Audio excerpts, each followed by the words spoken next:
E aí, gurizada, beleza? Você já parou para pensar que todo mundo conhece muito bem a derivada de um polinômio? Polinômio do tipo x na n, bem grande, como está aqui. Né? Então a gente sabe fazer isso, a gente aprendeu e essas coisas, por via de regra, se tornaram muito mecânicas. Na verdade, quando a gente para fazer isso, e todo mundo sabe que é n vezes x na n menos 1, tá? Bem como está escrito aqui, a gente consegue entender fácil e aplicar. A questão é, será que não tem uma maneira mais simples de entender? A gente não podia explorar um pouco mais isso? Será que não tem mesmo? E eu acho que é aí que entra a geometria. Se a gente começa a entender os elementos de geometria, ou por que a diferenciação tem a ver com taxa ou derivada, na verdade é uma taxa de crescimento, a gente pode simplesmente entender junto com o auxílio da geometria. Então se a gente pegar principalmente x na 2, né, que é o caso mais simples, e a gente olhar esse quadrado que está aqui, quando a gente olha para esse quadrado, a gente entende mais ou menos que, obviamente, x na 2, se o quadrado tem lado x e x, ele basicamente, x na 2 é a área, tá? Então, basicamente, ok, a área de um quadrado, lado vezes lado, ou seja, lado ao quadrado. Agora, quando a gente começa a aumentar o quadrado, aumentando e diminuindo assim como tá, a gente se dá conta que algum lugar desse quadrado cresce, ou para algum lugar esse quadrado cresce. Ou mais do que isso, se a gente incrementar um pedacinho, tanto na altura quanto na base desse quadrado, e fazer ele crescer na altura e na base, a gente se dá conta que tem um diferencialzinho, como se fosse uma espécie de H. E quando a gente faz isso, o mais interessante de entender é que parece que existe uma barra superior e uma barra lateral que fazem com que ele cresça de verdade, e ele cresce para cima e para o lado. Então, basicamente, a gente se dá conta que esse tamanho dessa barra é x, e o tamanho da outra barra é x também. Então ele cresce x mais x, ou seja, ele cresce 2x. E não é à toa que a derivada de x² é 2x, é por causa da geometria.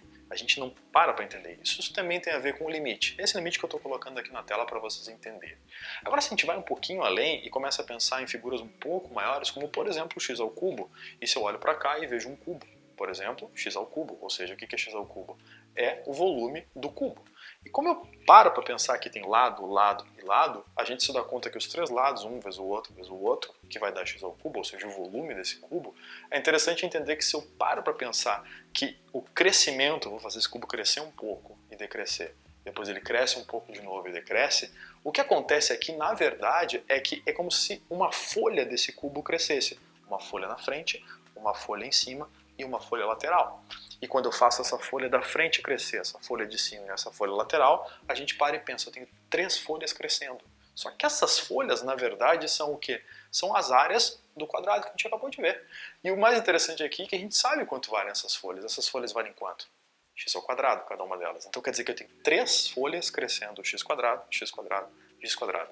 E não é à toa que a derivada de x ao cubo é 3x ao quadrado. E quando a gente pega o auxílio da geometria para fazer esse tipo de coisa, a gente entende muito mais fácil por que as coisas acontecem.